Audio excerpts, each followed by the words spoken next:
Being likable and a figure of authority is where some challenging conflicts can arise. With this workshop, your participants will recognize the possible areas of conflict and develop the skills and knowledge to overcome them. Our Being a Likeable Boss workshop will show that honesty and trust will be your participants' biggest tools in fostering a better relationship with their employees. Trusting your team by avoiding micromanagement, using delegation, and accepting feedback will put your participants on the right path to be a more likable boss. How to become a more likable boss. Module 1, Getting Started. While many who enter into management and leadership roles want to be genuinely liked by the workers they supervise, seeking popularity for its own sake can be a dead-end path. Many have tried to lead while seeking popularity only to find that, indeed, they are loved but not respected. Becoming a more likable boss, however, does not mean you have to sacrifice respect. However, being a likable boss and a respected boss doesn't mean you have to learn to be more effective. This manual helps you to take the first steps on what will be a continuous journey toward becoming a more effective boss, the side effects of which are both likability and respect. The case for fear. An authoritarian approach to leadership is not all bad. Some people in leadership positions might still maintain that leaders who approach their employees with a sense of antagonism have fewer instances where employees take advantage of them. They can use tough love to whip employees into shape. Where supervisors who aim for popularity fail in setting boundaries for their employees, authoritarian leaders make those boundaries clear through well-defined consequences for crossing them. This approach to leadership seldom suffers from employees taking liberties or taking advantage of a perceived weakness from the supervisor. The case for love. Well, that's a closed case then, right? Make sure that you scare your employees and they will treat you with respect and dare not cross you. This has been a great training session. Thank you for participating. Good luck. If it were only so easy. While an authoritarian approach to leadership might give you the appearance of being respected, it's not so likely that this respect would be genuine. Real respect must be earned and involves respecting others. If you genuinely care about your employees, you may not have to work so hard getting them to do what needs to be done, uncovering instances where they were too afraid to approach you, or squashing conflicts with your employees that might tend to flare up when you approach your leadership role from an authoritarian standpoint. Perhaps being loved is not such a useless approach to effective leadership. The case against either. The problem in leadership isn't being more loved, nor is it being feared more. Both have their upsides, but each also has its downside. Beloved leaders might be popular, but they might also be easily manipulated and put into unnecessary situations where it feels as if the inmates are running the asylum. Conversely, those who use fear as a leadership tactic frequently have to deal with such issues as insubordination or dishonesty from their employees. In addition, a work environment that is marked by fear turns into a poisonous place to work. Authoritarian leaders often experience higher rates of turnover from their employees. This means time that might otherwise be productively spent is now redirected towards training new employees. Any efficiency such a leader hoped to gain by cracking the whip has been lost when employees won't stay for any length of time. There must be a middle way. The middle ground. Since both leadership styles have both upsides and downsides, perhaps the best approach is to be a little bit of both. Like an authoritative leader, you want to have clear boundaries with clear consequences, but you do not want to create a fearful and poisonous work environment where everyone is trying to stab each other in the back and no one will tell you the truth, but whatever you want to hear. In addition, a middle ground approach would mean that you do value your employees as people. You are genuinely interested in their lives. You understand that respect is a two-way street and must be earned. Yet you impose clear boundaries. While you and your employees may be equal in both a personal and possibly even a professional sense, you have a different job than your employees. You face a different set of pressures. The key to understanding whether it is better to be loved or feared is considering the big picture and the long term, and in each situation, which approach would be more effective in the long run for that situation. Steve and Angela were both recently promoted to a management position. While Steve tried to crack the whip and boss his employees around, Angela tried to get to know her employees and worked on making them happy. Soon, Steve found all of his employees either quitting on him or they no longer were friendly with him. His employees would do their work, but often it was the bare minimum. The work environment when he was in charge became quiet, serious, and tense. When Angela was in charge, the effect was like a ray of sunshine lighting up a dark room. Employees laughed and joked with her and with each other, but they also worked extremely hard. Module 3, Leadership as Service. Whether you prefer an authoritative leadership style, a lenient one, or something in between, one factor that can truly enhance your effectiveness in leadership is to see yourself as serving the needs of your employees, even as you serve the needs of your company or organization. Often these two sets of needs will coincide. The needs of your employees are the needs of a well-run organization as well. When they do contradict, seeing yourself as a kind of servant to your employees can help you to better weigh your priorities in both the long and short terms. Top-down hierarchies. The traditional form of hierarchy in business organizations is known as a top-down or vertical structure. This means that you have a clear ranking from CEO to mailroom clerk and everyone understands their place. This structure has both advantages and disadvantages. If you are a leader in this type of organization, it is helpful to understand what those advantages and disadvantages are in order to better serve the needs of your employees. Advantages. You always know who is in charge and who to report to. Decision-making is efficient. Advancement up the career ladder is clearly defined. Disadvantages. The potential for power-based politics and maneuvering can result in flattering and yes-man type behavior rather than providing accurate information. Employees at the bottom can feel less of a stake in the goals of a company. If you have a weak leader, you will have a weak organization. Information from management and higher-ups is prone to distortion as it trickles down through multiple filters. Both management and employees can have a distorted understanding of what the other group does and has to deal with. A lateral perspective. An alternative to the traditional vertical organizational structure is known as a lateral or horizontal structure. In this structure, the different departments are administered by project managers who report to an upper management and serve as a conduit between the team and the administrators. This approach has its own pros and cons. Advantages. This approach tends to reinforce creativity and innovation because employees are more willing to take risks when they know that they won't lose status in doing so. The organization can better adapt to changes in circumstances because communication does not have to go through as many filters. Employees have a greater feeling of stake in the organization. Employees have a greater sense of autonomy, which can lead to greater development of a wide array of skills. Disadvantages. When something goes wrong, the lack of a clear structure can lead to blaming of different teams and departments. Decision-making can be a slow process. The lack of authoritarian supervisors can lead to an undisciplined and chaotic work environment. Transitions from vertical to horizontal organization structures can be difficult because those used to authoritarian management styles find it difficult to adjust to seeing coworkers as peers. Know your employees. Regardless of which organizational structure you employ to lead effectively, it helps to know your employees on a personal and professional level. Obviously, with larger corporations, the former is more difficult than the latter, but taking the time to get to know your employees as people can help inform your decision-making in ways that not only affect employee morale, but also help in crafting more effective approaches.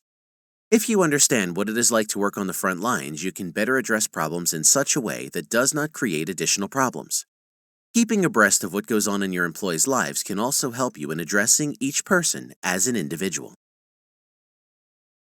Genuine empathy and the power to lead. Brian Brown Walker's commentary on the I Ching offers some excellent advice about leadership. Gentleness and understanding create in others an unconscious willingness to be led. When you can genuinely understand where your employees are coming from, you are able to know exactly what to do or say to get the best results from them. This requires developing your own capacity for empathy. Here are some suggestions for developing your empathy. Listen. You may not always understand where an employee is coming from. Even the most creative and open-minded of people can fail to grasp another individual's unique circumstances. Consequently, the only way you can understand where others are coming from is by listening to them. Listening in this sense is not merely listening to the words a person says, but listening for the underlying needs that the person may be expressing, even while failing to articulate this. Validate. Particularly in times where people seem far apart in their beliefs, it's really easy to look at a person with whom you disagree and see an enemy. However, we all have the capacity to feel the same types of emotions, whether these are fear, anger, or joy. We also have the same basic needs. When you try to recognize that beneath any disagreement are two people who need love and respect, it's not so easy to see someone you disagree with as the enemy. Consider your own attitude. When you find yourself in a disagreement with someone else, ask yourself what you want from the interaction. Do you want to see the other person punished? Is this about winning or being right? Wanting to see another person punished presumes that you know best, a dangerously arrogant attitude, especially from a leader who should be looking to serve employees. Suspend your own viewpoint.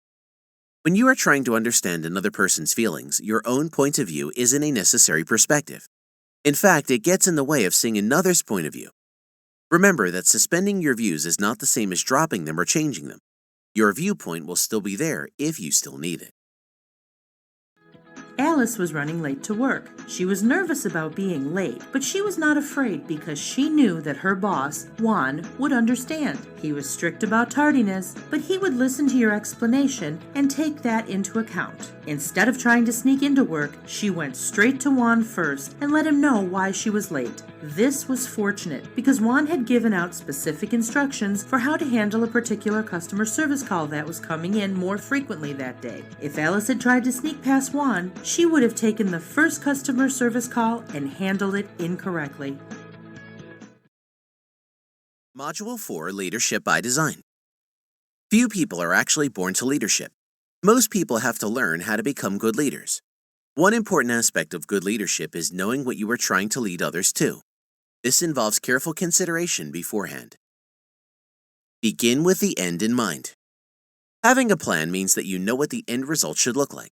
This can apply to your work environment, the culture, or what you expect from your employees. By having a clear idea of what you want from your employees and what you want from yourself, you put yourself in a better position to plan how to meet your goals. Setting goals. In addition to company-wide goals, each leader of a team should have specific goals for their team that complement the company's goals. These goals can inform you how to make policy and what kind of team culture you foster. If you have ever been involved in meetings or team-building exercises that have seemed to be fun, but ultimately pointless or a waste of time, you can understand the need to have clear goals to strive for. Then activities such as meetings, exercises, or other activities assume a greater importance. In order to be effective at setting and reaching goals, it is helpful to use the SMART acronym. Specific. When you establish goals for your team rather than general goals, you are far more likely to follow through. Measurable. One of the reasons for making a goal specific is so you can measure what the successful completion of that goal looks like, an important aspect of beginning with the end in mind. Achievable. If a goal is too easy, it can also be easy to justify giving up on it because it's not important enough. Make sure you set goals for your team that are challenging but achievable. Realistic. While being ambitious can help you to achieve large goals, being too ambitious can often lead to rebellion, both in your team and in yourself. Time targeted. When you decide on setting a goal, you must also decide on when you expect your team to achieve that goal. You must be specific. This allows you to organize your goal-achieving behavior with a deadline. In addition to being smart about goal setting, there are some other steps you can take that will help you remain committed to achieving your goal. Tell someone else about your goal. This will help to keep you accountable and committed. When appropriate, divide your team goals into smaller milestones. When you collectively reach a milestone, reward your team.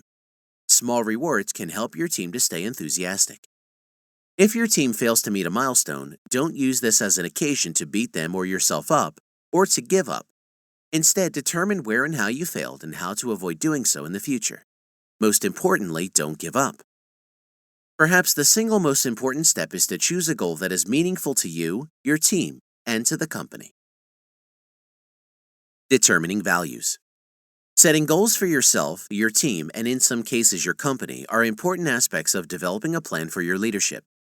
However, on another level, these goals are actually not as big picture as you can get. To really understand how you can lead others, you must account for your own values and the company's values as well. When you have a good grasp on what is important to you, this can clarify when to stand your ground and when to relent when you disagree with others, which is a position you will find yourself in often as a leader. Values are not the same as morals and ethics. In fact, what you value is both unique to you and can change over time. How can you know what you value? The following steps can help. Identify one of your happiest moments in life. Who were you with? What were you doing? What factors contributed to your happiness? Identify one of your proudest moments in life. Was this a shared experience? With whom? What elements in the experience made you feel proud? Identify one of your most fulfilling moments. Rather than a happiest moment, this would be when you felt the greatest sense of satisfaction. What need was fulfilled? When you work on determining your core values, identifying anywhere from 5 to 10 values should be sufficient. More than 10 can make decision-making too confusing. When values are in conflict, identifying which ones take precedent can help clarify your thinking in these moments. Since your values can change, reassessment on a regular basis can help you to determine if these values still apply. Ask yourself if you are proud, happy, and fulfilled by these values. Ask yourself if you would feel comfortable identifying your core values to another human being. If the answer to either of these questions is no, then you should probably reassess. While it's both possible and likely to value other people, this may not be as helpful as valuing abstract principles which exist outside of individuals. Principles such as honesty, adventurousness, etc., can serve as signposts for your behavior and decisions throughout your life. A mission statement. Imagine you are somehow able to listen in at your funeral. What will everyone say about you? What would you like to be said about you? Now that you have taken the time to identify some specific goals and some core values, the next step is to write out a mission statement. Think of the mission statement as a kind of personal constitution. Just as the U.S. government uses the U.S. Constitution as a guide toward decision-making, this mission statement can help to serve as your guide. This can be your own personal mission statement, but it is also helpful to work out a mission statement with your team. However, the most important step in making these mission statements is that you have identified what you truly value and understand why you have set the goals that you have set, both for your team and for yourself. Keep in mind that the activities in this module are first steps, and a mission statement that is of any true worth takes more than just a week to put together. So use these worksheets as beginning points in developing your goals, values, and ultimately your mission and purpose, both professionally and personally. Jennifer and Marie had both been promoted at the same time. Both were encouraged to write a personal mission statement as a guide for their decisions. Marie spent weeks thinking about her values and making her mission statement. Jennifer procrastinated, jotting down catch-all words like synergy and win-win. When they started working with teams, Marie faced a team conflict. One of her core values was cooperation over competition. She helped her employees work through their issues. Both of her employees felt empowered, thinking they had fixed the issues themselves. Jennifer, however, faced a conflict and fell short. She took her work home with her and would second-guess herself, and found her employees didn't take her seriously. Module 5, Understanding Motivation. You can't always get into the head of another person. Even if this were possible, understanding what motivates another person can be so complex that even that person is unaware of her or his motivations. However, to a certain degree, the essence of leadership is getting others to do what you need them to do, as if it were their original motives themselves. While you may not be able to specifically identify another person's motives, there is a good rule of thumb that was developed by Kenneth Burke called dramatism. Dramatism. The great Canadian rock band Rush once sang, "All the world's indeed a stage and we are merely players." To be fair, they borrowed this notion from William Shakespeare, who noted that each person is like the star actor in his or her own play. Kenneth Burke developed this theory of dramatism based on this notion. If you understand that people see themselves as the star of their own drama, this can be the first step towards making a good guess as to what motivates them. If you can, at the very least, think in terms of how other people are motivated, you are better able to develop compassion for them. With compassion, you are better able to understand another person's needs and how to meet those needs while motivating the person to help meet yours or your company's needs. The pentad. The key aspect of Burke's dramatism is referred to as the pentad, but if you have ever taken a class in journalism, you may recognize the pentad in another form, the 5 Ws. The pentad and the 5 Ws are similar and both allow you to think about who is doing what to whom and how and why they are doing it. Here is the pentad and how it relates to the 5 Ws. Scene. The scene of something is the same thing as the where and the when of the 5 Ws. This doesn't merely refer to the physical place where something may be occurring, but to the overall environment as well. When and where something occurs may explain exactly why the situation is playing out the way it is. Agent. This refers to the actor or actors in a given situation. This also corresponds to the who in the 5 W's. When you look for motives behind people's behaviors, who they are can be one source of motives, but their environment and the other factors of the pentad could also be sources for motives. For example, someone who comes to work not dressed properly may be simply rebelling against work policies. In this case, the motive is more about this particular person. Another possible motive, however, is that this person has been out of work so long that he or she does not have the nice clothes needed to meet the office policy. In this case, the motive is not really about the person or agent, but more about the scene or situation, this person having been out of work so long to not have the appropriate clothes. Act. The act is similar to the what in the 5 W's. It is the action that is taking place in a given situation. If you assign some work to an employee who didn't finish the work in the time you expected, you could look at motivation in terms of the agent. In this case, the employee needs more training or maybe doesn't work as hard as you would expect. However, another possible motive lies in the action itself. Perhaps the task you assigned is a complicated enough task that cannot be accomplished in the time you expect, or this can at least be a major factor. Agency. The agency aspect of the pentad does not strictly conform to the 5 W's. However, if you add the question of how, this gets to what agency is referring to. In the previous example, the nature of the work that you assign to the employee might be difficult, and you may already realize that the employee is a diligent worker who tends to perform well. However, if the employee picked an inefficient way to go about working on the assignment, this could explain why it didn't meet up with your expectations. This would place the motive under agency, where the problem is not the act itself, nor the agent or scene, but instead the problem is in how the agent is going about doing the act. Purpose. The purpose part of the pentad corresponds to the why of the 5 W's. Imagine that in our previous example you gave an assignment to an employee who didn't complete the assignment in what you considered was a reasonable amount of time. If you have looked at all the other aspects of the pentad to get an idea of why this is so, analyzing the purpose may help. Perhaps your employee didn't understand why this task was necessary or what it was trying to accomplish. As you can see, when you use the pentad to analyze situations, it allows you to think about all the different aspects of a situation. An effective leader won't simply blame the employee for not living up to an expectation. Instead, leaders who are effective can analyze the different aspects of a situation in terms of the pentad to understand the situation better. It may turn out that the employee was perfectly justified in not living up to an expectation, and you have saved both the employee and yourself the hard feelings created from a misplaced lecture. Identification. Another aspect of Burke's theory of dramatism is called identification. If you have ever heard someone say, or have said yourself, "I can really identify with that person," you're getting at the heart of what Burke means by identification. In some ways, it is the opposite of victimage.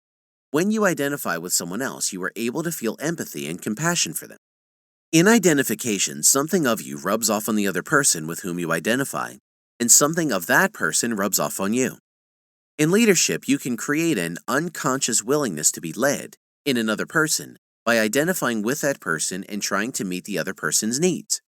When you go out of your way to allow an employee off for a vacation he or she is excited about, you create in that person a willingness to follow you and make your goals their goals. Marjorie noticed that James had come into work upset. He seemed frustrated and aggressive. Instead of getting angry at James's disruptive behavior, Marjorie thought about why he might be acting this way. She remembered that James had come back from a long weekend where he was going to visit his father, whom he hadn't seen in a decade. She asked him if he would join her in her office to discuss how he was doing. She asked how meeting his father had gone, and he began to cry. She talked with him for a while and asked him if he needed a day off. He thanked her for her concern and returned to his work with an added energy. Module 6, Constructive Criticism. Understanding what motivates the people you are leading is a great way to better assist them. But you also have other pressures upon you as a leader, which can include your ultimate goal for your company, as well as pressure from higher-ups in your own hierarchy. What's more, even when you are an understanding and compassionate leader, some may seek to test this. The difference between an understanding but effective leader versus a weak leader is how well you respond when people attempt either consciously or unintentionally to cross boundaries. When someone engages in behavior that's detrimental to your overall leadership vision, you occasionally have to intervene. What's important in the case is that you intervene in an effective way that makes the situation better for everyone involved. What are your intentions? When you have to criticize or correct an employee, one of the most important things to consider are your own motivations. While it may be tempting to want to punish an employee who acts up, this can frequently create a poisonous environment where the employee misses the message of improvement and only hears a message that involves asserting your superior position over that employee. This can create a sense of parent-child relationship which runs counter to seeing the other person involved as a person and an equal who deserves respect. Punishment often has unintended consequences as well. If you look at the number of criminals who leave prison only to return again after a time, it becomes evident that punishment can harden someone into repeating behaviors as much as it can deter that person from those behaviors. Sometimes it is helpful to retreat from a potentially volatile interaction rather than addressing a person when you are angry. You can use email to schedule a time to address an issue, for example, which has the additional purpose of allowing you to restore your own emotional balance. Ultimately, you're in conflict with an employee because he or she has crossed a boundary, whether it's a social boundary or one related to your expectations for work. The more productive and effective approach is to find a way to correct the behavior rather than finding a way to punish the employee. A positive vision of success. One way to approach an intervention where you need to let an employee know about an area of improvement or an intolerable behavior that needs to be corrected is to try to envision the situation playing out in such a way that there are no losers. Instead, you want to consider a way in which everyone has an opportunity to come out a winner. For an employee who has trouble with being at work on time or at all, this might be a powerful move that allows that employee to take greater responsibility in his or her life. An improvement that can carry over into the long term, for example. When you develop a positive vision of what a successful correction looks like, you are better able to stay out of the punishment or blaming mentality that so often sabotages good intentions and well-meaning criticism. Feedback sandwich. Experiencing criticism can be a stressful situation, and the common approach towards hearing criticism is to prepare a defense. One way to soften another person's experience of your criticism is to use the idea of a feedback sandwich. Instead of telling people what they are doing wrong all at once, you can mix the negative with the genuine positive comments as well. It's important that these are genuine, however, or you can come across as insincere and manipulative and lose any goodwill or trust you might have earned with your employees. Finding a positive thing to say about an employee who needs correction serves an additional purpose as well. Whenever you are angry at another person, a good tactic to help spur your thinking away from that person's faults is to consider something positive about that person. Having something good to say about your employee can help to put the entire situation into a more manageable perspective. Following up versus badgering. When you set goals, it's important that you set a goal that is achievable and corresponds to a time frame. Similarly, when you intervene with an employee about an area that needs improvement, it is helpful to have a definite view of success, as well as a time frame for when you can check back with the employee. This follow-up will work better when it is approached as a "how are you doing with this?" rather than a "have you done what I told you?" style conversation. Furthermore, you should consider avoiding two types of extremes: not following up at all and overdoing your follow-up by continuously returning to the issue. When you initially discuss the issue with your employee, it will be most effective if you both identify a time in the future to schedule a follow-up conversation where you can check in with each other. If you never follow up, it erodes your credibility when you do offer constructive criticism because it makes it seem as if there was no real need for criticism. On the other hand, if you continuously come back to the situation that prompted the criticism, you put the employee into a guilt redemption type drama. If you follow up with your employee at a scheduled time, and that employee has not shown improvement, you can reassess what needs to be done further, and use that time to schedule another follow-up. Keeping your follow-up structured can help you avoid the pitfalls that can turn following up and being invested in your employee's success into a form of harassing your employee. Cedric was upset with Ginny, one of his employees, because she was consistently a couple of minutes late to work. Today, she was over an hour late. He knew if he confronted her about it right now, he might only communicate his anger and not the need to change her behavior. He looked at her file and found that while she was late almost every day, she also stayed late to handle the last customers. When they met, she explained that her car had broken down. Cedric understood and expressed concern with her frequent tardiness and suggested ways to arrive on time. He also told her that he did appreciate her tendency to stay after work.